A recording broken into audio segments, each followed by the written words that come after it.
ನಮಸ್ಕಾರ ಸ್ನೇಹಿತರೆ, ನಾನು ಬಸವರಾಜ್ ಭಾನಿ, ಗುರುಬ್ರಹ್ಮ ಇನ್ಸ್ಟಿಟ್ಯೂಟ್ ಧಾರವಾಡದಿಂದ ಮತ್ತೊಂದು ದಿನ ಮತ್ತೊಂದು ರೀಲಿಗೆ ನಿಮಗೆ ಸ್ವಾಗತ. ಸೊ ಈ ಥರ ಕ್ವಾಡ್ರಾಟಿಕ್ ಇಕ್ವೇಷನ್ಗಳನ್ನು ನಾವು ಬ್ಯಾಂಕ್ ಎಕ್ಸಾಮ್ನಲ್ಲಿ ಮಿನಿಮಮ್ ಆದರೂ 5 ಕ್ವಶನ್ ಎಕ್ಸ್ಪೆಕ್ಟ್ ಮಾಡ್ತೀವಿ. ಪಿ ಒ ಇರಲಿ, ಕ್ಲರ್ಕ್ ಇರಲಿ. ಯಾವ ಥರ ಸಾಲ್ವ್ ಮಾಡಬೇಕು ನಾವು ಒಂದನ್ನು ಎಕ್ಸಾಂಪಲ್ ಕೊಟ್ಟು ಒಂದನ್ನು ಹೋಮ್ವರ್ಕ್ ಕೊಡ್ತೀನಿ. ಬೇಸ್ಡ್ ಆನ್ ಸಿಂಬಾಲ್ ನಾವು ಬರೆದಾಗ ಮೈನಸ್ ಇದ್ದಾಗ ಪ್ಲಸ್ ಮೈನಸ್ ಆಗುತ್ತೆ, ಮೈನಸ್ ಪ್ಲಸ್ ಇದ್ದಾಗ ಎರಡು ರೂಟ್ಸು ಪ್ಲಸ್ ಆಗುತ್ತೆ. ರೂಟ್ಸನ್ನು ಕಂಪ್ಯಾರಿಸನ್ ಮಾಡಬೇಕು.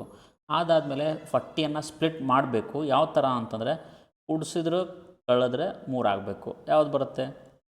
8 5 40. ಅದೇ ಥರ 99 ಸ್ಪ್ಲಿಟ್ ಮಾಡಬೇಕು, ಕೂಡಿಸಿದ್ರೆ ಕಳೆದ್ರೆ 20 ಬರಬೇಕು. ಯಾವುದದ?